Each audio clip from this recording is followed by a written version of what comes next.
أعوذ بالله من الشيطان الرجيم. بسم الله الرحمن الرحيم.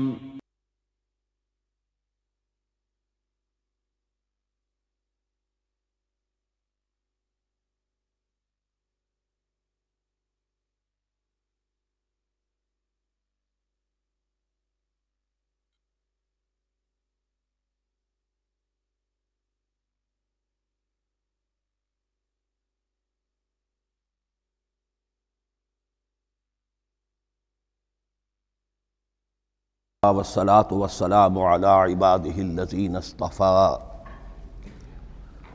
خصوصا على أفضلهم وخاتم النبيين محمد الأمين وعلى آله وصحبه أجمعين. أما بعد فأعوذ بالله من الشيطان الرجيم. بسم الله الرحمن الرحيم. الحمد لله رب العالمين الرحمن الرحيم مالك يوم الدين إياك نعبد وإياك نستعين اهدنا الصراط المستقيم صراط الذين أنعمت عليهم غير المغضوب عليهم ولا الضالين آمين. رب اشرح لي صدري ويسر لي امري واحلل عقدة من لساني يفقهوا قولي. اللهم ربنا الهمنا رشدنا واعذنا من شرور انفسنا. اللهم ارنا الحق حقا وارزقنا اتباعه وارنا الباطل باطلا وارزقنا اجتنابه. اللهم ربنا يسر لنا امورنا كلها واتمم لنا بالخير وتقبل منا فإنك خير المتقبلين. آمین یا رب العالمین. ابھی میں نے سورہ فاتحہ کی تلاوت کی اور آپ نے سماعت فرمائی. یہ سورہ مبارکہ مصحف کے اعتبار سے تو پہلی صورت ہے ہی، سب کو معلوم ہے، لیکن یہ بھی نوٹ کر لیجئے کہ یہ نزول کے اعتبار سے بھی سب سے پہلی مکمل صورت جو حضور پر نازل ہوئی وہ یہی ہے. اس سے قبل متفرق آیات نازل ہوئیں. 5 آیتیں سورہ علق کے آغاز میں، کچھ آیتیں سورہ قلم یا سورہ نون کے آغاز میں، کچھ آیتیں سورہ مزمل کی ابتدا کی، کچھ آیتیں سورہ مدثر کے آغاز کی. 5ویں وحی تقریباً اس پر اجماع ہے کہ یہ سورۃ الفاتحہ کی ہے اور یہ مکمل صورت ہے جو حضور پر نازل ہوئی. سورۃ الفاتحہ کے معنی ہوئے افتتاحی صورت. فتح یفتح کے معنی ہے کھولنا. مفتاح کنجی کو کہتے ہیں، چابی کو. تو یہ اوپننگ سورہ آف دی قرآن، قرآن حکیم کی افتتاحی صورت. ویسے جیسا کہ میں تعارف قرآن کے ضمن میں عرض کر چکا ہوں، عربوں کا یہ مزاج تھا کہ جس چیز سے انہیں خصوصی محبت ہوتی تھی اس کے بہت سے نام رکھتے تھے. اس کے بھی بہت سے نام ہیں. سورۃ الفاتحہ سب سے عام ہے، لیکن الکافیہ، الشافیہ، ام القرآن، اساس القرآن، کم سے کم یہ 4 نام تو میں سمجھتا ہوں کہ ہر مسلمان کو مزید معلوم ہونے چاہیے، اور بھی بہت سے نام.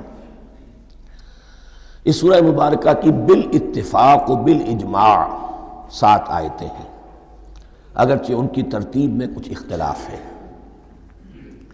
ایک رائے یہ ہے، اور یہ رائے امام شافعی کی بھی ہے اور بصرہ کے جو قراء تھے ان کی بھی ہے، کہ آیت بسم اللہ بھی سورہ فاتحہ میں شامل ہے، اس کا جز ہے.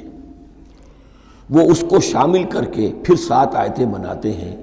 تو آخری جنہیں ہم 2 آیتیں سمجھتے ہیں، صراط الذین انعمت علیہم غیر المغضوب علیہم ولا الضالین، وہ ان کے نزدیک ایک آیت ہے. تو گویا کہ نتیجہ یہ نکلا کہ آیتوں کی تعداد 7 ہی رہتی ہے. امام ابو حنیفہ رحمۃ اللہ علیہ کا موقف اور کوفے کے جو قراء تھے ان کا بھی موقف یہ ہے کہ آیت بسم اللہ نہ سورہ فاتحہ کا جز ہے نہ کسی اور سورت کا جز ہے، سوائے ایک مقام پر جہاں حضرت سلیمان علیہ السلام کا خط جو ہے نقل ہوا ہے، جو انہوں نے ملکہ سبا کو لکھا تھا انہ من سلیمان و انہ بسم اللہ الرحمن الرحیم۔ تو قرآن کے متن میں صرف اسی جگہ پر یہ آیت شامل سمجھتے ہیں، باقی یہ صرف علامت کے طور پر کہ یہاں سے ایک نئی صورت شروع ہو رہی ہے درج کی گئی ہے۔ اس سورہ مبارکہ کو الصلاح قرار دیا گیا ایک حدیث میں۔ اس کا جو اسلوب ہے وہ دعا کا ہے، اور دعا کے ساتھ اس کی جو مناسبت ہے، اور پھر اسی کی وجہ سے ہماری نماز کا یہ جزو لا ینفک بنا دیا گیا۔ بلکہ ایک حدیث جو میں آپ کو سناؤں گا اس میں اسی کو نماز قرار دیا گیا، الصلاح یہی ہے۔ ویسے وہ حدیث مبارک موجود ہے، من لم یقرأ بفاتحۃ الکتاب لا صلاۃ لمن لم یقرأ بفاتحۃ الکتاب، جو شخص سورہ فاتحہ کی تلاوت نہیں کرتا اس کی کوئی نماز نہیں۔ اس کے حوالے سے بھی ہمارے ہاں دو مسلک ہیں، ذکر صرف اس لیے کر رہا ہوں کہ آپ کے علم میں ہو، ان میں کوئی بنیادی فرق نہیں ہے۔ کسی بھی ایک رائے کا انسان قائل اور حامل ہو سکتا ہے بغیر اس کے کہ دوسرے کو بالکل غلط قرار دے، بلکہ یہ کہ اس کے لیے بھی گنجائش اپنے ذہن میں اور اپنے دل میں رکھے۔ اور دوسری آیت یہ ہے کہ اس کا حصہ نہیں ہے۔ اسی اعتبار سے یہ کہ یہ سورہ مبارکہ نماز میں پڑھی جانی ضروری ہے، لا صلاۃ لمن لم یقرأ بفاتحۃ الکتاب۔ البتہ یہ اختلاف ہے، یہ بات جو میں ذکر کر رہا تھا جو ذہن سے نکل گئی، کہ آیا مقتدی جو ہے امام کے پیچھے کھڑا ہو کر جب نماز پڑھ رہا ہو تو کیا اس صورت میں بھی اس کے لیے لازم ہے کہ سورہ فاتحہ پڑھیں؟ اس میں دو رائے ہو گئی، بلکہ تین۔ ایک رائے انتہائی ہے اور وہ فقہ حنفی کی طرف منسوب ہے کہ اگر آپ امام کے پیچھے مقتدی کی حیثیت سے نماز پڑھ رہے ہیں تو کسی بھی رکعت میں آپ سورہ فاتحہ نہیں پڑھیں گے۔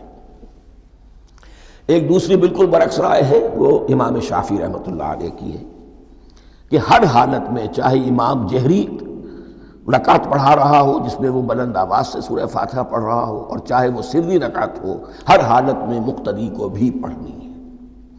ایک تیسری رائے بین بین ہے، وہ امام مالک کی ہے رحمۃ اللہ علیہ، کہ جو سری رکعت ہے جس میں کہ امام بھی خاموشی سے پڑھ رہا ہے، مقتدیوں کو بھی پڑھنی چاہیے۔ جو جہری رکعت ہے جس میں کہ امام بلند آواز سے پڑھ رہا ہے، اس میں مقتدیوں کو خاموش رہ کر پوری توجہ جو ہے سننے پر صرف کر دینی چاہیے۔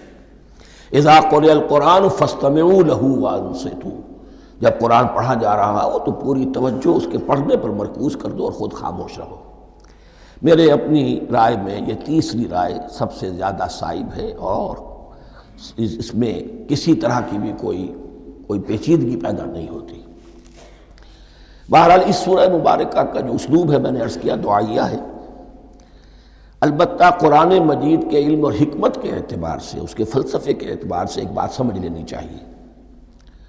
قرآن کا فلسفہ یہ ہے کہ بنیادی ہدایت ہر انسان کے دل میں موجود ہے، بالقوہ، پوٹینشلی۔ یہ جو قرآن مجید یا اللہ کی کتابیں نازل ہوتی ہیں یہ انہیں ایکٹیویٹ کرتی ہیں، وہ اندر کی جو ڈورمنٹ کانشسنس ہے، خوابیدہ شعور جو ہے اسے بیدار کر کے، اور پھر یہ کہ اسے اجاگر کرتی ہیں۔ ہر سلیم الفطرت انسان اور سلیم العقل انسان، دو سلامتی شرط ہیں۔ سلیم الفطرت، نیچر پرورٹڈ نہ ہو، فطرت مسخ نہ ہو گئی ہو، عقل سلیم ہو۔ ان دونوں چیزوں کا نتیجہ یہ نکلتا ہے کہ وہ انسان از خود، بغیر کسی وحی کی رہنمائی کے، بغیر کسی نبی کی تعلیم کے سے استفادہ کیے ہوئے، از خود بھی کچھ حقائق تک پہنچ جاتا ہے۔ اور وہ حقائق کیا ہیں؟ نمبر ایک یہ کہ اس کائنات کا ایک خالق ہے اور وہ ایک ہے، اور وہ تمام صفات کمال سے متصف ہے۔ نمبر دو یہ کہ انسان کی زندگی صرف یہ زندگی نہیں ہے، بلکہ ایک اور زندگی ہے کہ جس میں اس زندگی کے اعمال کے نتائج برآمد ہوں گے۔ یہ دو باتیں، اس کی زیادہ وضاحت کے ساتھ جو ہے اس کا تذکرہ آئے گا سورہ لقمان میں، جہاں حضرت لقمان کی شخصیت کا تذکرہ ہے۔ لیکن یہاں صرف یہ بات سمجھ لیجئے کہ قرآن کا فلسفہ یہ ہے کہ ہر انسان میں، ہر فرد نوع بشر میں جو اپنی ولادت کے وقت مسلم ہوتا ہے، حضور کی حدیث ہے کل مولود یولد علی الفطرہ ابواہ یحودانہ او ینصرانہ او یمجسانہ، ہر بچہ نوع انسانی کا فطرت اسلام پر پیدا ہوتا ہے، وہ فطرت کے اندر وہ ہدایت ودیت ہے۔ اب اگر وہ فطرت بس نہیں ہوئی اور عقل جو ہے وہ صحیح رخ پر کام کر رہی ہے تو ان دو حقائق تک وہ انسان خود پہنچ جائے گا۔ لیکن ان دونوں حقائق تک پہنچنے کے بعد اب وہ دست بستہ دعا کرے گا کہ اے رب اب مزید ہدایت تو مجھے عطا فرما۔ ایک تو یہ کہ میں کیا کروں کیا نہ کروں، میری عقل اس میں ٹھوکر کھا سکتی ہے، میں کسی اچھی چیز کو بری سمجھ سکتا ہوں، کسی بری کو اچھی سمجھ سکتا ہوں، تو مجھے صحیح راستہ، صحیح راہ ہدایت پر چلا۔ یہ دعا ہے جو انسان کرتا ہے جبکہ وہ ایمان باللہ اور ایمان بالآخرہ تک خود پہنچ چکا ہوتا ہے اور یہ سمجھتا ہے کہ صحیح زندگی کا رخ یہی ہے کہ جس رب کو میں نے پہچانا ہے کہ وہ اس کائنات کا خالق ہے اور مالک ہے اور رب ہے، میں اس کی بندگی کروں، اس کی اطاعت کروں، اس کا حکم مانوں، اس کے راستے پر چلوں۔ لیکن وہ راستہ کون سا ہے؟ اس کے لیے پھر دست بدعا ہوتا ہے کہ پروردگار تو میری رہنمائی فرما۔ یہ مقام ہے کہ جہاں آپ سمجھ لیجئے اپنے آپ کو بھی آج اس جگہ پر تصور کرتے ہوئے پھر اس سورہ مبارکہ کو پڑھیے کہ آپ اس مقام پر اللہ کے فضل و کرم سے پہنچ چکے ہیں کہ اللہ کو آپ نے پہچان لیا اور اس کی توحید کو جان لیا، اس کی جملہ صفات کمال سے آپ واقف ہو گئے۔ آپ یہ بھی جان گئے کہ بڑھ کر اس کے حضور میں حاضر ہونا ہے اور وہ حساب کتاب لے گا۔ پھر آپ نے یہ عہد بھی کر لیا کہ اب زندگی گزارنی ہے اس رب کی بندگی میں، اسی کی فرما برداری میں۔ اب یہاں کھڑے ہو کر آپ پوچھتے ہیں کہ اللہ مجھے وہ تفصیلی ہدایت عطا فرما، ایسا نہ ہو کہ کبھی میں کسی راستے پر چلتا ہوا کسی پگڈنڈی پر مڑ جاؤں اور وہ تھوڑی سی جو ڈیوییشن ہو میرے راستے کی وہ میری عاقبت کو برباد کر دے۔ یک لحظہ غافل گشتم و صد سال راہم دور شد، اس لیے کہ ہوتا یہی ہے سیدھے راستے سے ذرا سی کوئی پگڈنڈی جو ہے تھوڑے سے اینگل پر نکلی ہے، لیکن جب چلتے جائیں گے آپ تو جتنا آگے بڑھیں گے اس پر اس راہ صراط مستقیم سے آپ اتنے ہی زیادہ دور ہوتے چلے جائیں گے۔ یہ ہے قرآن مجید کی حکمت اور فلسفے کے اعتبار سے اس سورہ مبارکہ کا مقام۔ اب آئیے ہم بسم اللہ کرتے ہیں۔ بسم اللہ الرحمن الرحیم، شروع کرتا ہوں میں اللہ کے نام سے جو رحمان اور رحیم ہے۔ اس پر کچھ گفتگو ہو چکی ہے تعارف قرآن کے ضمن میں کہ رحمان اور رحیم دو نام ہیں کہ جو رحمت کے مادے سے نکلتے ہیں۔ رحمان میں اللہ تعالیٰ کی رحمت کا جوش ہے، جانی کیفیت، طوفانی کیفیت، اور رحیم میں اللہ تعالیٰ کی رحمت کا دوام اور تسلسل۔ یہ دونوں کیفیات اللہ کی رحمت میں بیک وقت موجود ہیں جس کا ہم تصور نہیں کر سکتے۔ ہم سمندر کو دیکھتے ہیں، متلاطم سمندر ہے، اس میں ہیجان ہے، طوفان ہے۔ دریا کو دیکھتے ہیں کہ وہ سکون کے ساتھ چل رہا ہے، خاموشی سے چل رہا ہے، بہہ رہا ہے، بس تسلسل کے ساتھ بہہ رہا ہے۔ ہم ان دونوں کیفیات کو علیحدہ دیکھتے ہیں تو ہمارا ذہن ان دونوں کو بیک وقت اس کا تصور نہیں کر سکتا، تخیل ممکن نہیں۔ لیکن اللہ کی رحمت کی یہ دونوں شانیں مستقلاً ہر وقت موجود ہیں بیک وقت، اسی لیے ان دونوں کے درمیان کہیں حرف عطف نہیں آئے گا۔ بسم اللہ الرحمن الرحیم، الحمدللہ رب العالمین۔ کل حمد، اور حمد کو ذہن میں رکھ لیجئے، حمد مساوی ہے تعریف جمع شکر۔ عام طور پر ترجموں میں ایک لفظ لایا جاتا ہے، کل تعریف اللہ کے لیے، یہ کافی نہیں ہے۔ تعریف آپ کسی شے کی کر سکتے ہیں جس میں کوئی حسن ہے، خوبی ہے، کسی بھی اعتبار سے، خواہ آپ کو اس کے حسن و خوبی سے کوئی فائدہ حاصل نہیں ہو رہا۔ ایک پھول ہے، بہت خوبصورت ہے، بس ٹھیک ہے، خوبصورت ہے، آپ نے کہا، تعریف کر دی۔ شکر کرتے ہیں آپ اس شے کا جس سے آپ کو کوئی فائدہ پہنچا ہو، استفادہ ہوا ہو، آپ کی کوئی ضرورت پوری ہوئی ہو، آپ کی کوئی مشکل رفع ہوئی ہو۔ اور آپ دیکھیں گے کہ حمد میں یہ شکر کا پہلو غالب ہے۔ جتنی بھی دعائیں ہیں حضور سے منقول، شکر کے مقام پر وہاں حمد آتا ہے۔ بھوک لگی ہوئی تھی، کھانا کھایا، الحمدللہ الذی اطعمنی وسقانی۔ اب یہاں دیکھیے ترجمہ تعریف نہیں، شکر ہے اس اللہ کا جس نے مجھے کھلایا اور پلایا۔ آپ بیت الخلاء سے باہر آئے، نجاستیں آپ سے دور ہو گئیں، طبیعت میں انشراح ہوا، الحمدللہ الذی اذھب عنی الاذی وعافانی۔ وہ شکر ہے اس اللہ کا جس نے اذیت بخش چیزیں مجھ سے دور کر دیں اور مجھے عافیت بخشی۔ تو یہ الحمدللہ رب العالمین، اللہ تعالیٰ کا حسن و کمال اور حسن و جمال اپنی جگہ بھی اس انتہا کا ہے کہ جتنی تعریف اس کا حق ہے ہم کر ہی نہیں سکتے، لیکن اس کے احسانات اور انعامات ہم پر اتنے ہیں کہ ہم ان کو بھی گن نہیں سکتے، لہذا ایک ہی احصاء ہم نے کر دیا الف لام کے ساتھ، الحمدللہ رب العالمین، تمام تعریفیں اور کل شکر اللہ کے لیے ہیں کہ جو تمام جہانوں کا پروردگار ہے، رب ہے، مالک ہے۔ رب میں ایک مفہوم ہوتا ہے ربوبیت کا، اور اس میں مفہوم شامل ہوتا ہے تربیت کا، ربیانی صغیرہ، تو مالک ہونا اور تربیت دینا۔ آپ جس شے کے مالک ہوں گے آپ چاہیں گے اس میں بڑھوتری ہو، اس میں اضافہ ہو، وہ نشو و نما پائے، تو یہ دونوں چیزیں آپس میں ایک دوسرے کا جڑی ہوئی ہیں، پروردگار بھی اور مالک بھی۔ عام طور پر عربی میں رب کا لفظ مالک کے لیے آتا ہے، رب البیت، رب الدار، رب المال، تو مالک وہاں پر ظاہر بات ہے کہ اس سے مراد کیا ہے، مال والا، گھر والا، گھر کا مالک۔ تو کل شکر اور کل تعریف اس اللہ کے لیے ہے جو تمام جہانوں کا مالک بھی ہے اور پروردگار بھی ہے۔ الرحمن الرحیم، رحمان ہے اور رحیم ہے، اب دوبارہ اس کی میں وضاحت نہیں کروں گا۔ مالک یوم الدین، یوم دین کا مختار مطلق ہے۔ دین عربی زبان میں کہتے ہیں بدلے کو، دناہم کما دانو، کما تدینو تو دانو، یہ کہاوت ہے، جیسے اردو میں ہم کہتے ہیں جیسا کرو گے ویسا بھرو گے، کما تدینو تو دانو، تو یہ ہے بدلہ، اس کا بنیادی مفہوم جو ہے وہ بدلہ ہے۔ تو بدلے کا ایک دن ہے جس دن فیصلہ ہوگا کہ کون کیا کما کر لایا ہے اور اسے کیا بدلہ ملنا چاہیے۔ آیا اس کا برائیوں کا پلڑا بھاری ہے کہ اسے سزا ملنی چاہیے، یا اس کی حسنات اور نیکیوں کا پلڑا بھاری ہے کہ اسے جزا ملنی چاہیے، اس کا انعام اور اکرام کے ساتھ معاملہ کیا جانا چاہیے، وہ ایک دن ہے، اسے ہم یوم القیامہ کہتے ہیں۔ اور لیکن اصل بات جو یہاں کہی گئی، یعنی ایک جملے میں تین باتوں کا اعتراف ہو رہا ہے۔ بعث بعد الموت، ایک دن آئے گا کہ ہم مرنے کے بعد تمام انسان اٹھا لیے جائیں گے، پھر حساب و کتاب، پھر اللہ کے ہاں حاضری ہوگی اور حساب کتاب ہوگا۔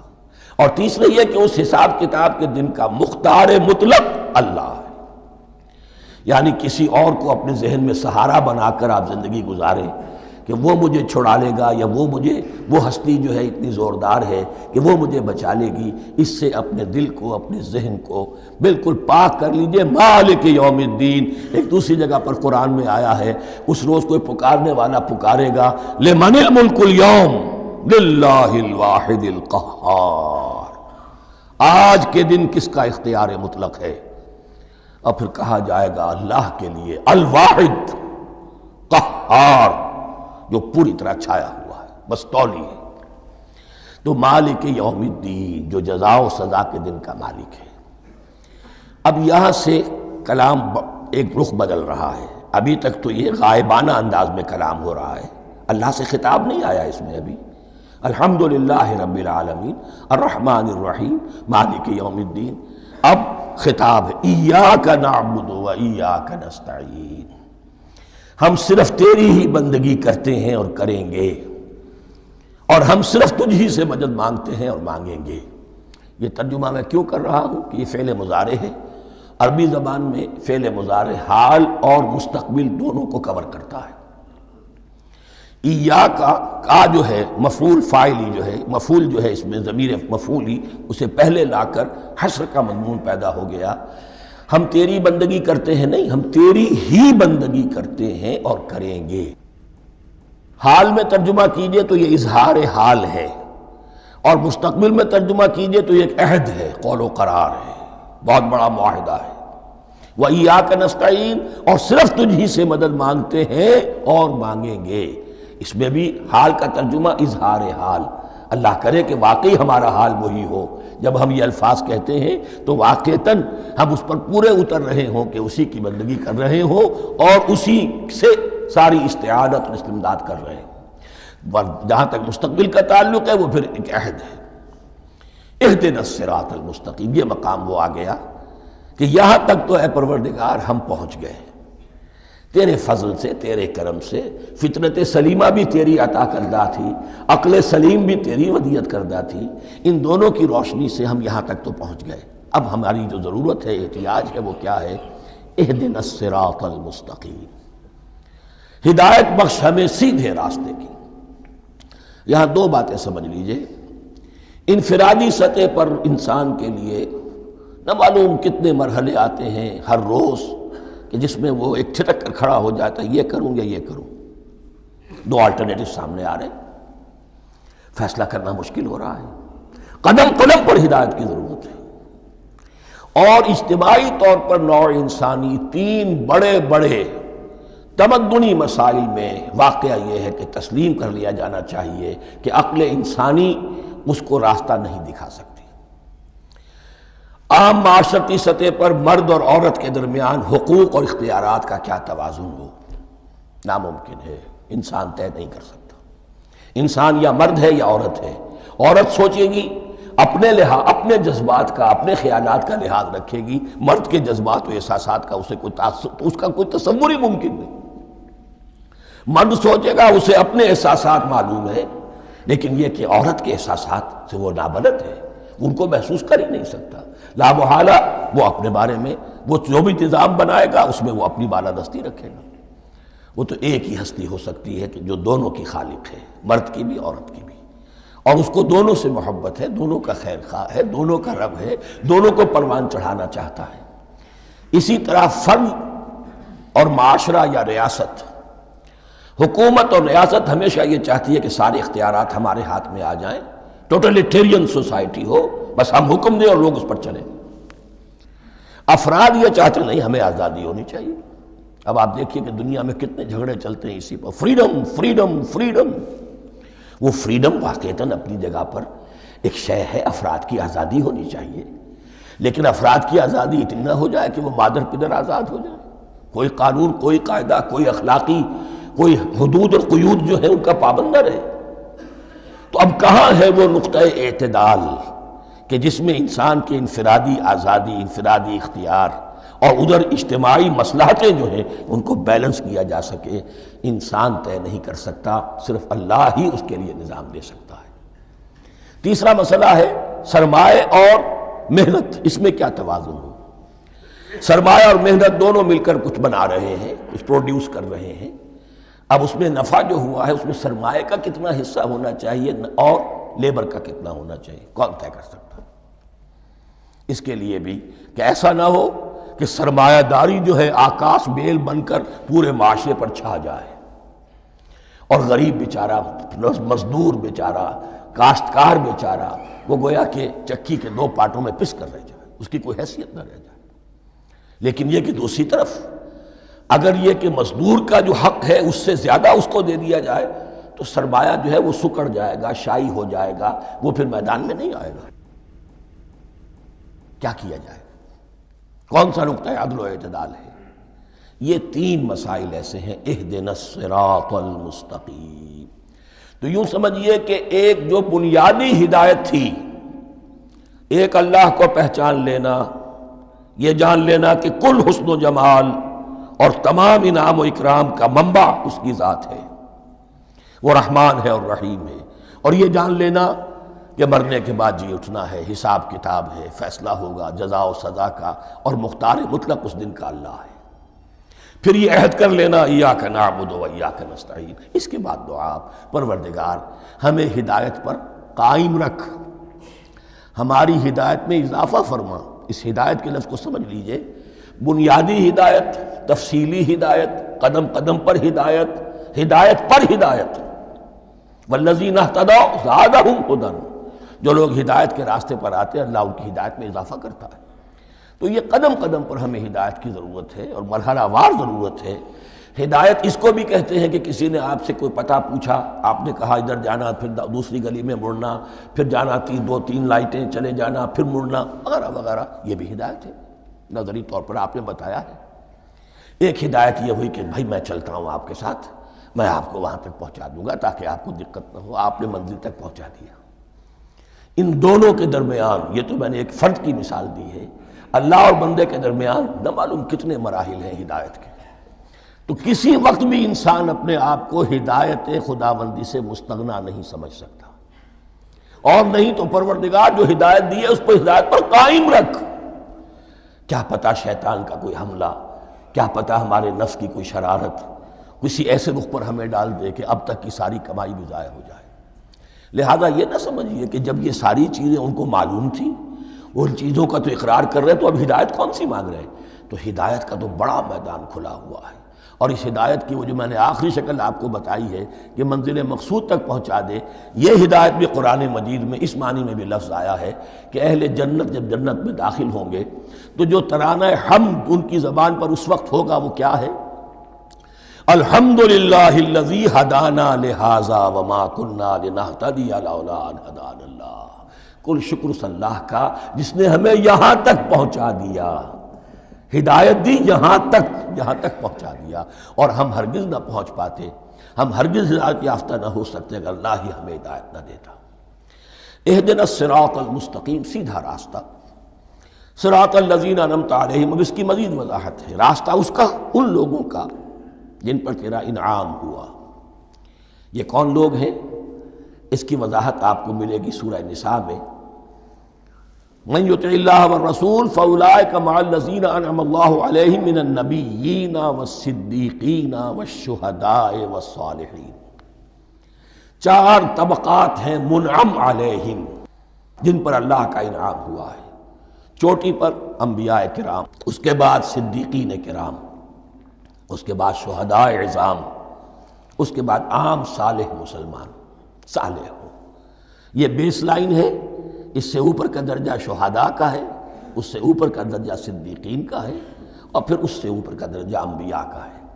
انبیاء میں سے پھر وہ بھی ہوتے ہیں کہ جو اولو العزم میں من الرسل ہیں، لیکن یہ چار طبقات ہیں، ان کے راستے پر ہمیں چلا۔ غیر المغضوب علیہم ولا الضالین، جو مغضوب علیہم نہیں ہوئے، جن پر تیرا غضب نہیں ہوا، اور غضب ہوتا ہے ان پر کہ جو ہدایت کے واضح ہونے کے بعد ہدایت کو ترک کر دیں، وہ ہے مغضوب علیہم۔ جنہیں ہدایت مل گئی ہو، ہدایت کو پہچان لیا ہو، پھر اپنی شرارت نفس کی وجہ سے، اپنی نفسانیت کی وجہ سے، اپنے تکبر کی وجہ سے، اپنے حسد کی وجہ سے وہ اس حق کو رد کر دیں، اس کو ترک کر دیں، ان پر اللہ کا غضب آتا ہے۔ اور اس میں اس کی بہت بڑی مثال تاریخ کے اعتبار سے یہودی ہیں۔ اللہ نے انہیں ہدایت دی، کتابیں عطا کی، تورات، انجیل، زبور، سینکڑوں نبی ان میں مبعوث کیے، 1400 برس تک نبوت کا تار ٹوٹا ہی نہیں، مسلسل۔ ابتدا میں بھی 2 نبی، موسیٰ اور ہارون، اور اختتام پر بھی 2 نبی، عیسیٰ اور یحییٰ علیہ السلام، اور ان کے مابین کوئی لمحہ نہیں آیا ہے تاریخ بنی اسرائیل میں جبکہ کوئی نہ کوئی نبی موجود نہ ہو۔ لیکن انہوں نے اپنی شرارت نفس کی وجہ سے ہدایت تورات سے بھی منہ موڑا، اور پھر سب سے بڑی بات یہ کہ ہدایت محمدی سے، ہدایت قرآنی سے بھی صلی اللہ علیہ وسلم منہ موڑا، وہ ہے مغضوب علیہم ولا الضالین، اور نہ ہی گمراہ ہوئے۔ یہ لفظ جو آتا ہے عربی زبان میں، گمراہ کا بھی ہے اور تلاش حق میں بھٹکنے والے کا بھی ہے۔ ایک وہ شخص ہے جس پر حق ابھی واضح نہیں ہوا، وہ تلاش میں ہے، اس کے لیے بھی ضال کا لفظ آئے گا۔ اسی طرح کوئی شخص کسی کے عشق اور محبت میں ایسا ہو جائے، دیوانہ ہو جائے، اس کو بھی ضال کہتے ہیں، یعنی اس کے اوپر جذبات کا اتنا غلبہ ہو گیا ہے کسی کی محبت اور عشق کی بنا پر۔ تو حضور کے لیے یہ لفظ آیا ہے وَوَجَدَكَ ضَالًّا فَهَدَىٰ، اور یہ تو سورۃ الضحیٰ ہے، اکثر بیشتر لوگوں کو یاد ہوگی۔ تو یہ جو ضال کا لفظ ہے، اس میں سمجھ لیجئے ضروری نہیں ہے کہ وہ گمراہ ہوں، بلکہ وہ بھی کہ جو ابھی راہ ہدایت کی طلب میں، اس کے حصول کے لیے اس کی تلاش میں کوشاں ہیں، اور وہ بھی کہ جو کسی مغالطے کی وجہ سے حق سے منحرف ہو جائے۔ یہ بھی جان لیجئے کہ ایک ہے بدنیتی، تکبر، حسد، حق کو جان کر پہچان کر رد کر دینا یا چھوڑ دینا یا ترک کر دینا۔ ایک ہے کسی غلطی میں، کسی جذبات کے اندر آ کر، کسی غلو کے اندر مبتلا ہو کر اور حق سے منحرف ہو جانا۔ اس کی جو سب سے بڑی مثال ہے وہ نصارہ ہے، عیسائی ہے۔ حضرت مسیح کو انہوں نے مانا لیکن غلو کیا، یہ لفظ آئے گا آگے، لا تغلو فی دینکم، اپنے دین میں غلو نہ کرو۔ جیسے ہمارے ہاں بھی بعض لوگ ہیں جو حضور صلی اللہ علیہ وسلم کی تعریف میں، حضور صلی اللہ علیہ وسلم کے ساتھ اپنی محبت کے اظہار میں غلو کر جاتے ہیں۔ یہ انتہا درجے کو ہو گیا تھا حضرت مسیح علیہ السلام کے ماننے والوں میں، اور اس کی بنا پر انہوں نے تثلیث کا عقیدہ ایجاد کر لیا اور حضرت مسیح علیہ السلام کو اللہ کا بیٹا بنا دیا۔ تو اس کی سب سے بڑی مثال ضالین کی اس اعتبار سے کہ ہدایت پانے کے بعد کسی بدنیتی سے نہیں بلکہ کسی اچھے جذبے میں غلو کی وجہ سے رسول سے محبت کرنا تو اچھا جذبہ ہے، لیکن یہ محبت بھی ایک حد میں رہنی چاہیے۔ غلو کرے گی تو ظاہر بات ہے کہ اس کے بعد وہ گمراہی کی طرف لے جائے گی۔ تو یہ ہے اس سورہ مبارکہ کا ترجمہ، اور اس کے بعد آخر میں آمین کہنا یہ مسنون بھی ہے، کہنا چاہیے۔ البتہ اختلاف یہاں بھی صرف اتنا ہے کہ نماز میں جب آپ امام کے ساتھ ہیں، وہ اگر جہری قرات کر رہا ہے تو آیا اس کے بعد آپ کو بھی بالجہر کہنا ہے آمین یا نہیں کہنا، یہ اختلاف ہے، ان میں کوئی فرق واقع نہیں ہوتا۔ یہ چیز متفق علیہ کہ کہنا ہے آمین، بلکہ یہ آمین تو یہودیوں میں ہے، یہ آمین جو ہے یہ عیسائیوں میں بھی ہے۔ ان کی بھی جو پریئر لارڈس پریئر ہے اس کے بعد آمین، وہ آمین کہتے ہیں، وہ فرق وہ لفظ ایک ہی ہے، اس لیے کہ عبرانی زبان اور عربی زبان یا تو ہم یہ کہہ سکتے ہیں کہ دونوں بہنیں ہیں، کوئی ایک مشترک زبان تھی ان کی ماں جس کی یہ دو بیٹیاں ہیں، اور یا یہ کہنا پڑے گا کہ عربی زبان کی ماں جو ہے وہ عبرانی زبان ہے۔ بہرحال بڑا قریبی رشتہ عربی کا اور عبرانی کا ہے، اس اعتبار سے وہ آمین۔ اب آپ کو معلوم ہے ہم السلام علیکم وہ کہتے ہیں، وہ سلام کہتے ہیں، فرق کیا ہے؟ وہ تو تلفظ کا فرق ہے۔ اسی طریقے سے اور بہت سے الفاظ ہیں، میں بعد میں بتا۔ اب میں اس سورہ مبارکہ کے بارے میں خاص حدیث آپ کو سنانا چاہتا ہوں، اور اسی سے در حقیقت جو امام ابو حنیفہ کا موقف ہے رحمۃ اللہ علیہ، اس کی حقانیت مزید مبرہن ہو جائے گی۔ یعنی کیا کہ آیت بسم اللہ سورہ فاتحہ کا جز نہیں ہے، سورہ فاتحہ الحمدللہ رب العالمین سے شروع ہوتی ہے۔ وہ میں آپ کو بتانا بھول گیا کہ جن کے نزدیک یہ سورت کا جز ہے وہ پھر جہری قرات میں بسم اللہ الرحمن بھی بلند آواز سے کہیں گے، اور جن کے نزدیک یہ سورہ فاتحہ کا جز نہیں ہے وہ نہیں کہیں گے، وہ الحمدللہ رب العالمین سے قرات کریں گے۔ تو کوئی فرق نہیں ہے بنیادی۔ یہ حدیث جو ہے یہ مسلم شریف میں ہے اور حدیث قدسی ہے، اس کے راوی حضرت ابو ہریرہ ہیں رضی اللہ تعالی عنہ، اور اس حدیث نے اس سورت کے مضامین کا نہایت عمدہ تجزیہ کر دیا ہے۔ حدیث کے الفاظ سن لیجئے، قسمت الصلاۃ بینی و بین عبدی نصفین۔ اللہ تعالیٰ فرما رہے ہیں، حدیث قدسی ہے، میں نے نماز کو، صلاۃ کو اپنے اور اپنے بندے کے درمیان آدھا آدھا تقسیم کر لیا، فنصفها لی ونصفها لعبدی، اس کا نصف جو ہے وہ میرے لیے ہے اور نصف جو ہے وہ میرے بندے کے لیے ہے، وَلِعَبْدِي مَا سَأَلَ، اور جو میرے بندے نے مانگا میں اسے دوں گا، میرا وعدہ ہے یا میں نے اسے دیا۔ اس کے بعد اس کی تفصیل آتی ہے، اذا قال العبد، جب بندہ کہتا ہے الحمدللہ رب العالمین، قال اللہ حمدنی عبدی، جب بندہ کہتا ہے الحمدللہ رب العالمین، اللہ فرماتا ہے میرے بندے نے میری حمد کی۔ وَإِذَا قَالَ الرَّحْمَٰنِ الرَّحِيمِ قَالَ اللَّهُ اثْنَىٰ عَلَيَّ عَبْدِي، جب بندہ کہتا ہے الرحمن الرحیم، اللہ فرماتا ہے میرے بندے نے میری ثنا کی۔ وَإِذَا قَالَ مَالِكِ يَوْمِ الدِّينِ قَالَ اللَّهُ تَعَالَىٰ مَجَّدَنِي عَبْدِي، میرے بندے نے میری تمجید بیان کی، میری بزرگی بیان کی۔ اب یہ تین آیتیں ہو گئیں، تینوں میں اللہ کی حمد ہے، ثنا ہے، تمجید ہے، یہ تین آیتیں خالص اللہ کے لیے ہو گئیں۔ اب چوتھی آیت آئی، ایاک نعبد و ایاک نستعین، اس کے بارے میں جب بندہ کہتا ہے اذا قال العبد ایاک نعبد و ایاک نستعین، قال اللہ تعالی ھذا ما بینی و بین عبدی ولعبدی ما سأل، یہ میرے اور میرے بندے کے درمیان ہے۔ یہ تو یوں سمجھئے کہ یہ گرہ لگ گئی ہے میرے اور میرے بندے کے مابین، اس نے مجھ سے قول و قرار کیا ہے، اس نے میری بندگی کا اعتراف کیا ہے، اس نے تسلیم کیا ہے کہ میری ہی بندگی کرتا ہے اور کرے گا، اور مجھ سے مدد چاہیے ہے۔ ھذا ما بینی و بین عبدی، یہ معاہدہ ہے، معاہدہ دو فریقوں کے مابین ہوتا، یہ میرے اور میرے بندے کے مابین ہے۔ وَلِعَبْدِي مَا سَأَلَ، اور میں نے اپنے بندے کو دیا جو اس نے مانگا، وہ میری مدد چاہتا ہے، میری مدد اس کے شامل حال رہے گی۔ فَإِذَا قَالَ، اور جب بندہ کہتا ہے اهْدِنَا الصِّرَاطَ الْمُسْتَقِيمَ صِرَاطَ الَّذِينَ أَنْعَمْتَ عَلَيْهِمْ غَيْرِ الْمَغْضُوبِ عَلَيْهِمْ وَلَا الضَّالِّينَ، قَالَ اللَّهُ تَعَالَى هَذَا لِعَبْدِي وَلِعَبْدِي مَا سَأَلَ، یہ تین آیتیں یہ میرے بندے کے لیے، اهْدِنَا الصِّرَاطَ الْمُسْتَقِيمَ، اسی صراط مستقیم کی وضاحت ہے مثبت، صراط الذین انعمت علیہم، اسی صراط المستقیم کی وضاحت ہے منفی انداز میں، غیر المغضوب علیہم ولا الضالین۔ یہ سب میرے بندے کے لیے ہے اور میں نے اپنے بندے کو دیا جو اس نے مانگا۔ اس کو میں نے ایک مرتبہ یہ ترازو کی شکل میں اس کو لکھوایا تھا۔ دیکھیے یہ ایاک نعبد و ایاک نستعین، یہ ہے وہ ترازی کی وہ ڈنڈ، واو جو ہے ایاک نعبد و ایاک نستعین، واو جو ہے گویا کہ وہ مٹھ ہے جس سے کہ ترازو کو پکڑا جاتا ہے۔ ادھر ایک پلڑا ہے جس کی تین آیتیں ہیں، الحمدللہ رب العالمین الرحمن الرحیم مالک یوم الدین۔ اس کا نتیجہ کیا نکلا؟ ایاک نعبد۔ آپ نے شاید یہ سنا بھی ہو، ایک بہت ہی عمدہ قرات کا جو ریکارڈ ہے قاری عبدالباسط عبدالصمد کا، وہ یہیں سے چل کر سورہ فاتحہ کی قرات کر کے ایاک نعبد پر آ کر رکتا ہے، الحمدللہ رب العالمین الرحمن الرحیم مالک یوم الدین ایاک نعبد۔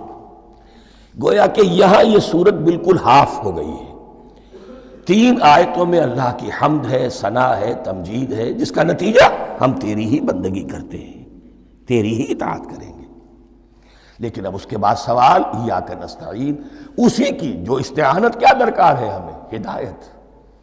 ہدایت سب سے بڑی استعانت ہے، ہدایت ہی تو سب سے بڑی مدد ہے۔ اهدنا الصراط المستقیم صراط الذین انعمت علیہم غیر المغضوب علیہم ولا الضالین، یہ ایاک نستعین کے حق کے ساتھ یہ تین آیتیں آ گئیں، اهدنا الصراط المستقیم صراط الذین انعمت علیہم غیر المغضوب علیہم ولا الضالین، قسمت الصلاة بینی و بین عبدی نصفین فنصفها لی ونصفها لعبدی وَلِعَبْدِي مَا سَأَلَ۔ اللہ تعالیٰ اس سورہ فاتحہ کا جو اصل مفہوم ہے وہ بھی ہمارے ذہنوں پر، ہمارے شعور کی سطح پر اسے اجاگر کیے رکھے، ہمیں توفیق دے کہ جب بھی پڑھیں، جب بھی سنیں تو وہ کیفیت اگر ہو جائے، اس لیے کہ ایک حدیث ہے کہ الصلاۃ معراج المومنین، نماز تو اہل ایمان کے حق میں معراج کے درجے میں ہے۔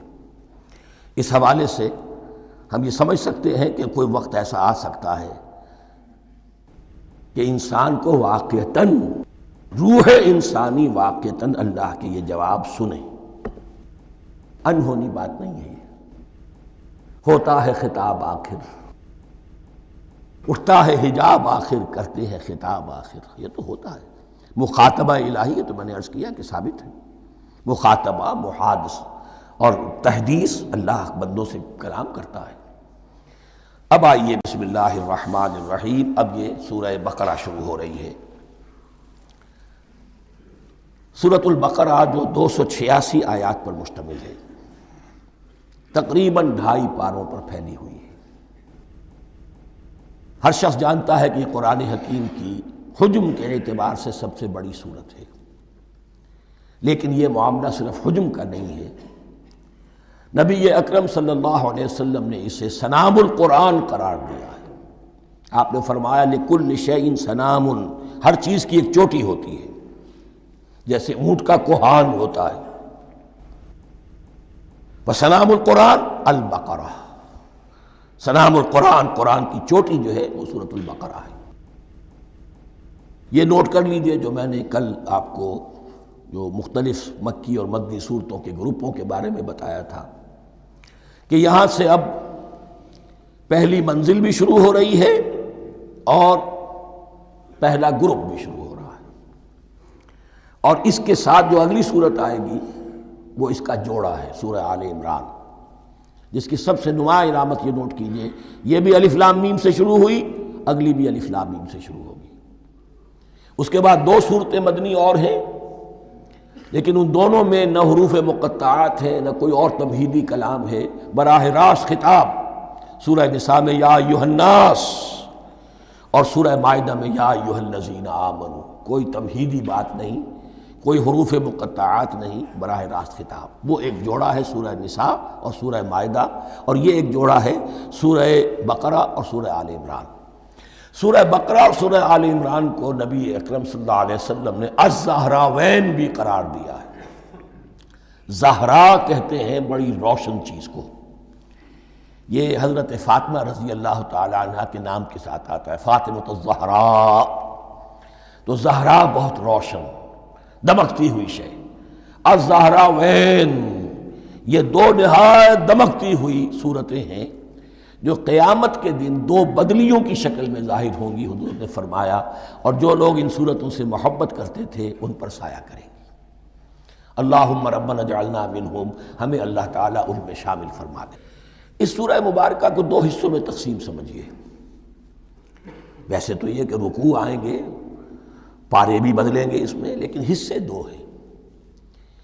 پہلے حصے میں اصل روح سخن سابقہ امت مسلمہ سے ہے، یہود سے، بنی اسرائیل سے۔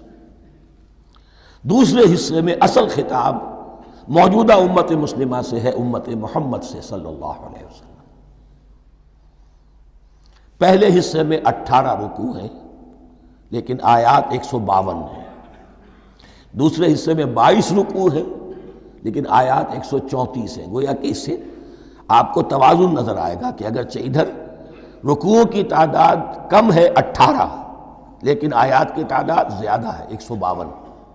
دوسرے حصے میں رکوعوں کی تعداد زیادہ ہے 22 لیکن آیات کی تعداد 134۔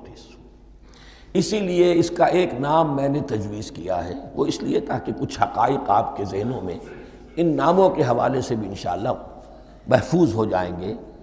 سورۃ الامتین، دو امتوں کی صورت، اس لیے کہ تقریباً نصف اس کی ساری بحث جو ہے، مرکزی بحث، وہ سابقہ امت مسلمہ بنی اسرائیل، اور دوسرا نصف اس میں سارا خطاب وہ ہے موجودہ امت مسلمہ یعنی امت محمد صلی اللہ علیہ وسلم۔ اس کا جو پہلے 18 رکوع ہے یا پہلا حصہ ہے، اس کے اندر ڈویژن فردر ہوگی ورٹیکل، عمودی۔ پہلے 4 رکوع، پھر 10 رکوع، پھر 4 رکوع۔ لیکن جو 22 رکوع ہیں دوسرے حصے کے، دوسرے نصف کے، اس میں ڈویژن جو ہے جو ہاریزونٹل ہے، وہ افقی تقسیم ہے، عمودی نہیں، افقی۔ وہ میں بعد میں بیان کروں گا جب ہم وہاں پہنچ جائیں گے۔ ان کو پہلے سمجھ لیجئے کہ اس پہلے حصے کی جو تقسیم میں نے کی ہے، پہلے 4 رکوع، پھر 10 رکوع اور پھر 4 رکوع۔ پہلے 4 رکوع یوں سمجھیے کہ پورے قرآن مجید کے لیے اس کی حکمت اور فلسفے کا جو حصہ مکی قرآن میں بیان ہو چکا تھا اس کا خلاصہ ہے۔ جب یہ صورت نازل ہو رہی ہے تو یہ تو مدینہ میں حضور تشریف لا چکے ہیں، 12-13 سال جو ہے گزر چکے ہیں، اور ان 12-13 سالوں کے دوران 2/3 قرآن نازل ہو چکا ہے۔ اس میں جو بھی حکمت، فلسفہ اور بنیادی دعوت، یہ جو چیزیں مکی قرآن میں بیان ہوئیں، ان کا خلاصہ نچوڑ نکال کر یہاں 4 رکوعوں میں رکھ دیا گیا۔ اگرچہ ان میں بھی جب گہرائی میں آپ دیکھیں گے تو روح سخن جو ہے وہ بنی اسرائیل کی طرف ہے، وہ میں بعد میں عرض کروں گا، لیکن اضافی طور پر یہ سمجھ لیجئے کہ پورے مکی قرآن کے حکمت اور پیغام کا خلاصہ ان 4 رکوعوں میں۔ پھر 10 رکوع ہیں جن میں براہ راست خطاب ہے سابقہ امت مسلمہ، یا بنی اسرائیل۔ اس کے بھی 2 حصے ہیں۔ پہلے ایک رکوع میں دعوت ہے، بڑا انداز اس کا بڑا پیارا ہے، اس میں دعوت ہے، ایمان لاؤ محمد پر صلی اللہ علیہ وسلم۔ اور اس کے بعد 9 رکوع ہیں ملامت کے، ملامت، تنقید، تم نے یہ کیا اور یہ کیا اور یہ کیا، ہم نے یہ احسان کیے، یہ احسان کیے، یہ احسان کیے، تم نے یہ ناشکری کی، یہ ناشکری کی، یہ ناشکری کی۔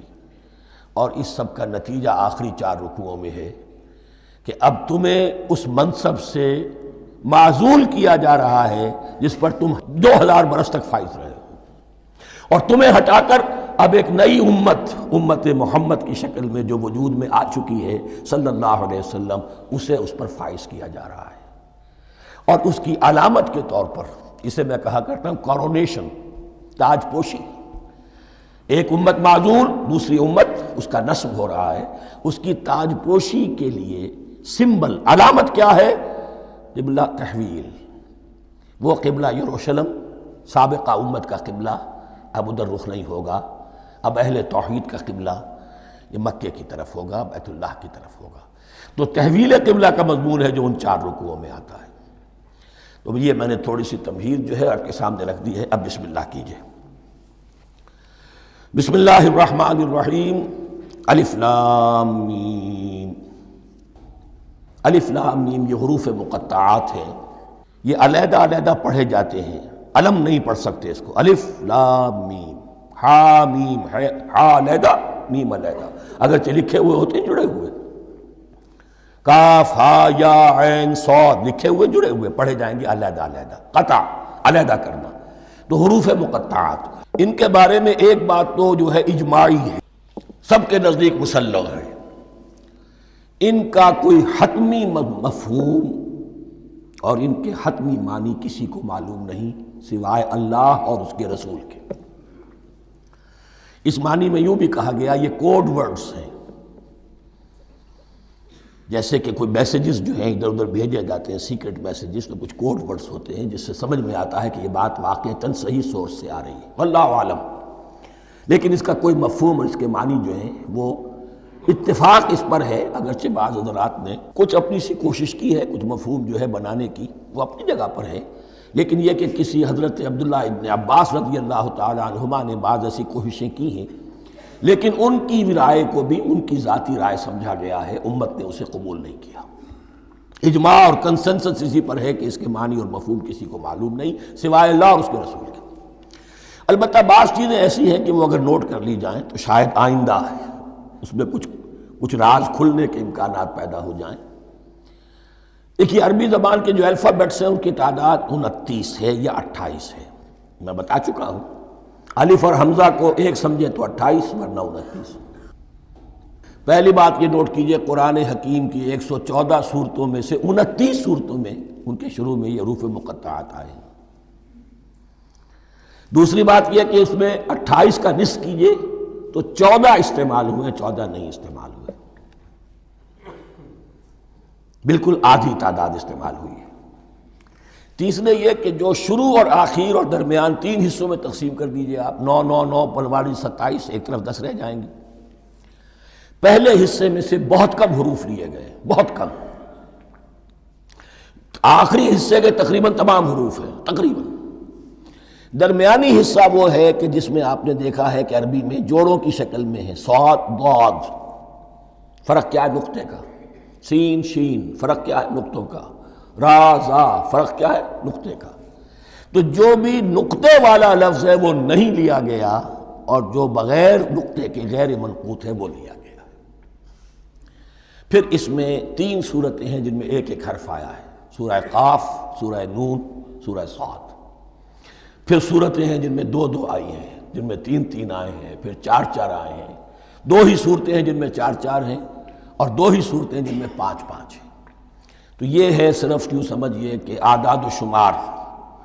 اس کے حوالے سے کچھ آدمی غور کرے تو شاید کوئی بات نکلے۔ باقی وہ مثال میں آپ کو بتا دیتا ہوں کہ حضرت عبداللہ ابن عباس نے ایک رائے ظاہر کی کہ الف لام میم در حقیقت ایک جملے کا خلاصہ ہے، انا اللہ اعلم۔ پہلا لفظ انا، اس کا الف لے لیا، درمیانی لفظ اللہ، اس کا درمیانی لام لے لیا، تیسرا لفظ اعلم، یہ آخری لفظ ہے، آخری حرف میم لے لیا، انا اللہ اعلم، میں اللہ جانتا ہوں، واللہ اعلم، واقعتاً اللہ ہی جانتا ہے۔ یہ حضرت عبداللہ ابن عباس کی رائے ہے، لیکن اگرچہ انہیں حبر الامت مانا گیا ہے، لیکن یہ کہ ان کی اس رائے کو بھی اکثر و بیشتر مفسرین نے قبول نہیں کیا۔ اب جو پہلے 2 رکوع ہیں اس سورہ بقرہ کے، ان کے بارے میں تعویل عام اور تعویل خاص کا ایک بڑا بنیادی فرق ہے جو نوٹ کر لینا چاہیے۔ جس وقت یہ صورت نازل ہو رہی ہے، میں عرض کر چکا ہوں کہ 12 سال ہو چکے تھے حضور کو اپنا فریضہ نبوت و رسالت ادا کرتے ہوئے۔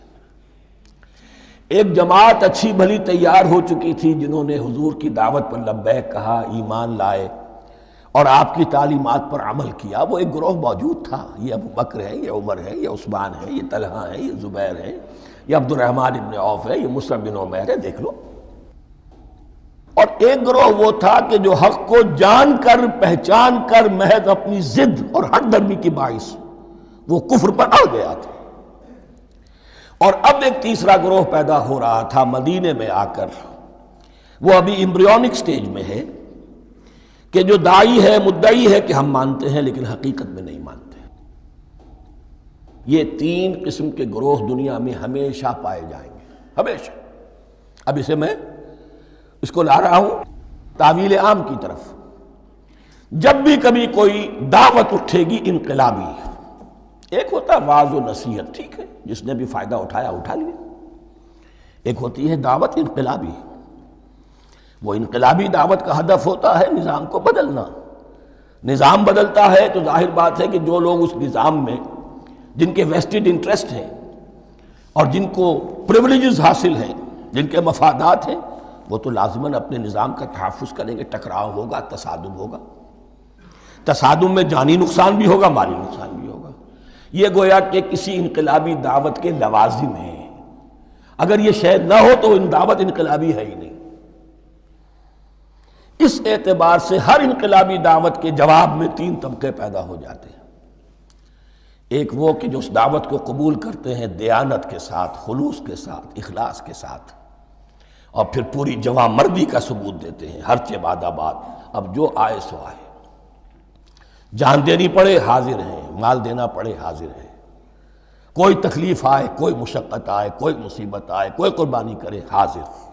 جب پکارا گیا واپس نہیں پھیرا کوئی فرمان جنوں کا، اور تنہا نہیں لوٹی کبھی آواز جرس کی۔ خیریت جاں راحت تن صحت داماں، سب بھول گئیں مصلحتیں اہل ہوس کی۔ ایک وہ لوگ ہوتے ہیں، ایک وہ لوگ ہوتے ہیں کہ جو اڑ جاتے ہیں ضد پر، ہٹ درمی پر، ماننے کے باوجود، جاننے کے باوجود کہ بات تو ٹھیک ہے جو کہہ رہے ہیں، کیسے مان لیں؟ ہماری سیادت، ہماری چودراہٹ، ہمارے مفادات، ہمارے یہ ساری چیزیں، ان سب کے اوپر زد پڑ رہی ہے۔ یہ لوگ اڑ جاتے ہیں، اور پھر کوئی دعوت، کوئی نصیحت، کوئی مزید افہام و تفہیم ان کے حق میں مفید نہیں ہوتی۔ اس لیے کہ صحیح بات ہے جو کہتے ہیں کہ سوتے کو تو جگایا جا سکتا ہے، جاگتے کو کیسے جگائیں؟ کوئی سویا ہوا ہے تو آپ اسے جگا دیں گے، جو جاگا ہوا ہے لیکن وہ بنا ہوا ہے، وہ اٹھنے کو تیار ہی نہیں ہے، تو آپ کیسے اٹھا دیں گے اس کو؟ تو جو لوگ جان بوجھ کر حق کو پہچان کر رد کر دیتے ہیں، پھر ان کے حق میں کوئی دعوت، کوئی نصیحت، کوئی تبلیغ، کوئی انذار، کوئی تبشیر مفید نہیں ہوتی۔ تیسرا درجہ ایسے لوگوں کا ہوتا ہے جو یا تو شروع میں آتے ہی شرارت کے ارادے سے ہیں، کوئی مصلحت ہے جس کی وجہ سے اس دعوت کو قبول کر لیا، کوئی ذاتی منفعت ہے جس کے لیے قبول کر لیا، یا یہ کہ شروع میں تو اخلاص کے ساتھ آتے ہیں لیکن جب قربانی دینے کا وقت آتا ہے تو ان کے اندر سیرت و کردار کی وہ مضبوطی نہیں ہوتی کہ ہر چہ بعد آباد، یہ نہیں ہوتی، وہ پھر ڈگمگاتے رہتے ہیں، کبھی کچھ چلے پھر کہیں ٹھٹک کر رہ گئے، پھر کہیں کچھ چلے پھر ٹھٹک کر رہ گئے۔ یہ تیسرا طبقہ ہے کہ جو کہتا ہے، دعوی مدعی ہے کہ ہم نے مانا ہے، قبول کیا ہے، بات ٹھیک ہے، کچھ تھوڑا بہت چلتے بھی، لیکن جہاں مشکل آئی ٹھٹک کر کھڑے ہو گئے، اوندھے منہ گر پڑے۔ یہ تیسرا طبقہ ہے۔ اس کے لیے لفظ ہمارے ہاں منافقین بھی ہے، لیکن اس رکوع میں آ کر، ابھی ان 4 رکوعوں میں نہیں بلکہ سورہ بقرہ میں مکمل میں بھی کہیں نفاق کا لفظ نہیں آیا ہے، اس لیے کہ اسے مرض سے تعبیر کیا گیا۔ یہ مرض ہے ایک، اور اس مرض کے ذریعے سے لوگوں کے اندر جو ہے وہ ایک نفاق کا بیج پڑ رہا ہے، جو ظاہر ہوگا تو منافقت پوری کی پوری کھل کر سامنے آ جائے گی۔ روگ ہے انسانی شخصیت کا، اس حوالے سے وہ تیسری، اور یہ چونکہ اہم ترین حصہ تھا، اور یہ مرض اب شروع ہو رہا تھا مدینے میں، مکے میں نہیں تھا، لہذا زیادہ تفصیل سے اس کے بارے میں گفتگو ہوئی۔ اب ان 2 رکوعوں کا سلسلے وار مطالعہ انشاءاللہ اس دوسری نشست میں کریں گے۔